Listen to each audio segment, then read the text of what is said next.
friends, I am Dr.Md.Aftab. Today I am going to share my experience and my learning on communication.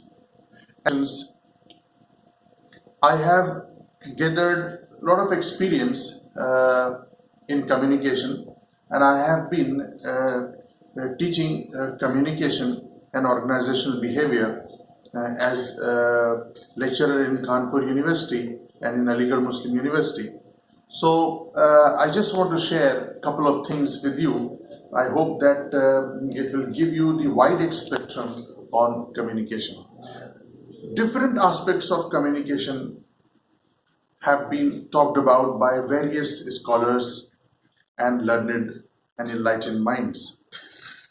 I'm going to give you a simple diagrammatic illustration, and which I call it a fossils method. Fossils, is like, you can say, the residual part of any structure which remains in our mind and in history for a long time. So this is why I call it fossils method. Fossils, because if you remember this structure, this diagrammatic illustration, it is going to remain in your mind forever. So you don't have to just cram it and remember it.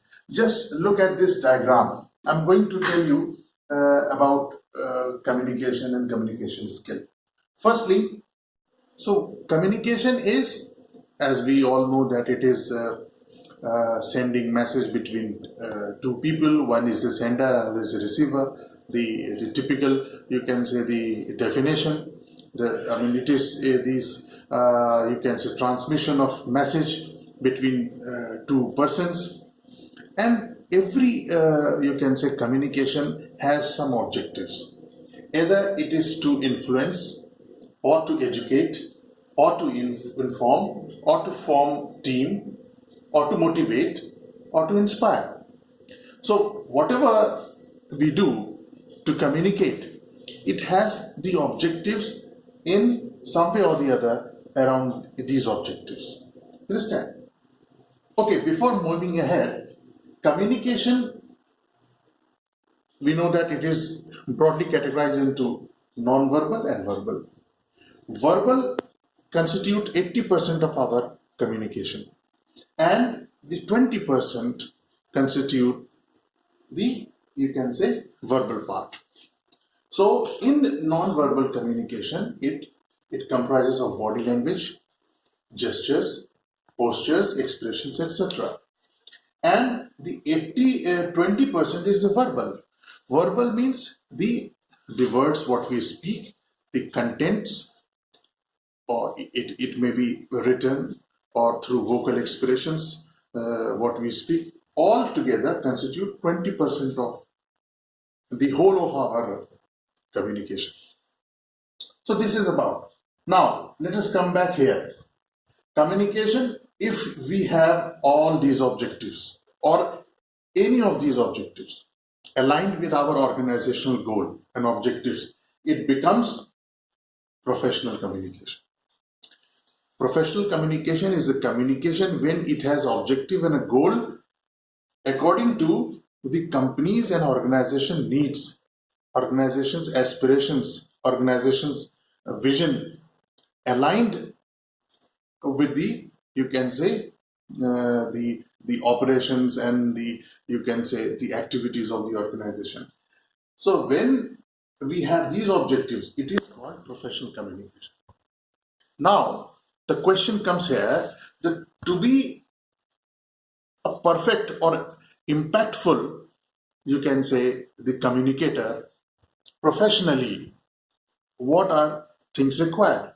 So here communication is skills required, and communication skills simply refer to set of skills which can broadly be categorized into listening, feedback, and presentation, and we can call it public speaking also. All these three, you can say, set of skills which can also be called people's skills in contemporary language. It is called interpersonal skills also.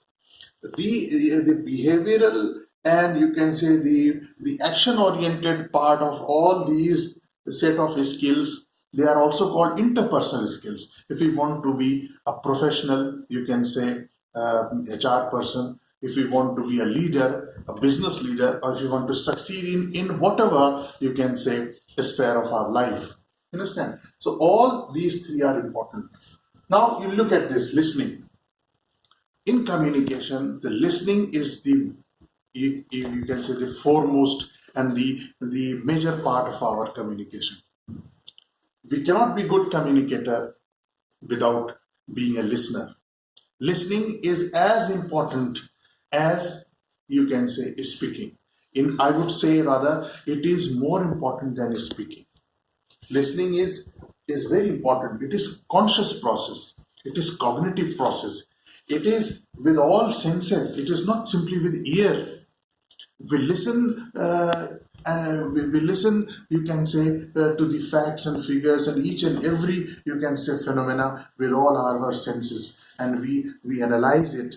It is a cognitive process. We give significance and meaning to each and every phenomenon and happening. So this is why listening is very important. Without listening, we cannot analyze, we cannot give feedback, we cannot even present and speak. So listening is first and foremost and very important factor of our communication. And next is feedback skill. It is also very important. In our day-to-day communication, we have to either take feedback or give feedback. So feedback is, I would say, feedback skill is that skill which converts reaction into feedback. It is like you can say it is analytical and it is database. It is direct. You can say giving or showing mirror to the person.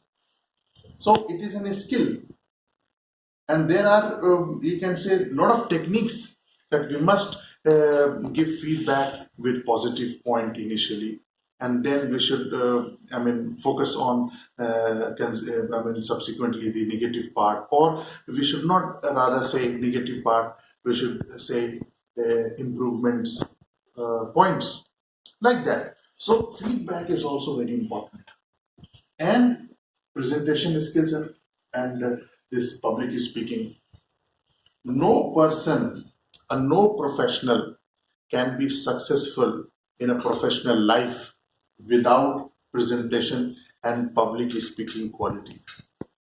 And how we can be a good presenter or effective public speaker? Here I have tried to focus on two things, that contents and style. In these two, you can say, words, I've tried to explain that for effective presenter or public speaker, we require good contents. Contents is your technical know-how, your knowledge, your database that you are prepared or well versed in. So to be a good public speaker, firstly we have to sharpen our knife. Sharpening our knife means working on the content part. We have to be very crisp in our data, systematized. We have to organize our data. You understand? It should be very crisp, clear, and the mode of language should be according to the audience, target audience. No. So this is about content part. Now, style. When we talk about style, it is behavioral. Style refers to behavior. It is action oriented. So when we talk about it, comprises of expressions, voice modulation, body language, gestures, and all. A presenter with a good content, with a very, you can say, analytical content, without effective style, his presentation cannot create that impact.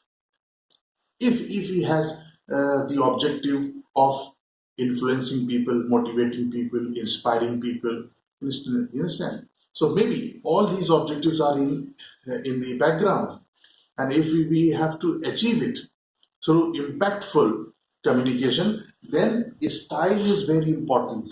You look at here, I have just drawn this picture just to highlight this what style is. Your gestures, body language, that is very important. Understand? Now let us move on. I want to share a few tips. You can call it techniques also. But what are the techniques and tips on which, if you practice, we can be, we can have an impactful communication. So, first is more listening. More listening. Listening is very important.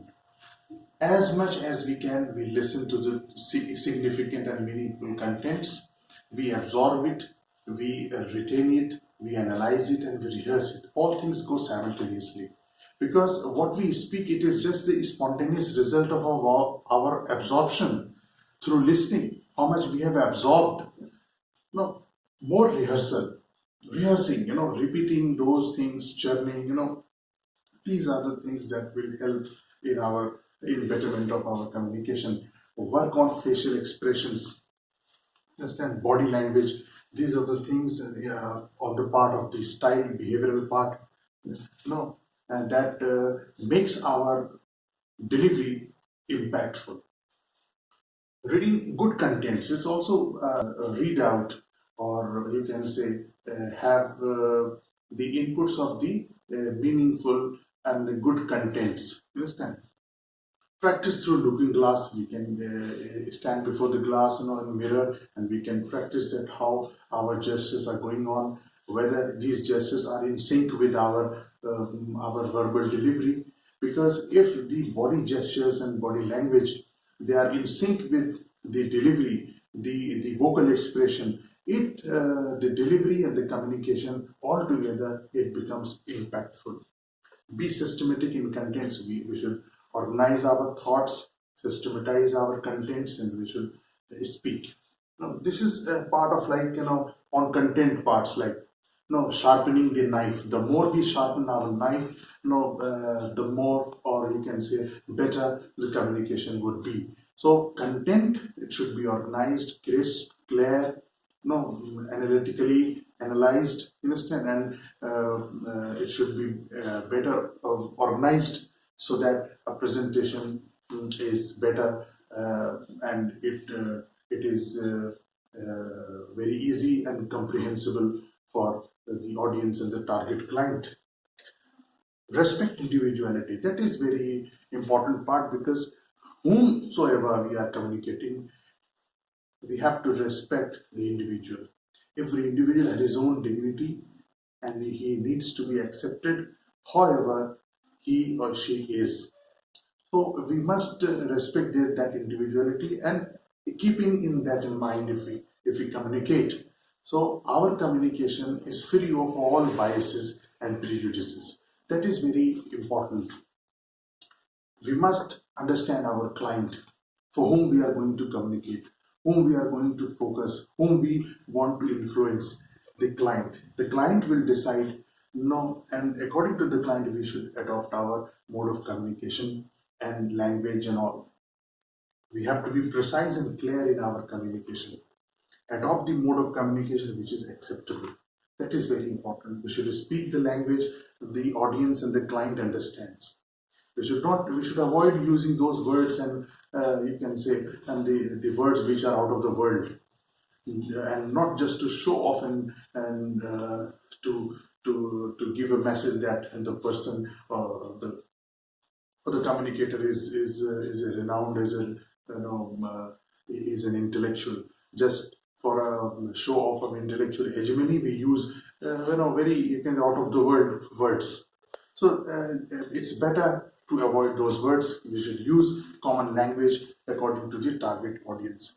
Altogether, my friends, practice makes man perfect. The more we practice, the more perfect we would be in our communication. And on communication, I must tell you that it is ever going process. It is on and on and on. Every moment we learn and we try to absorb, and what we absorb is ultimately affects our communication.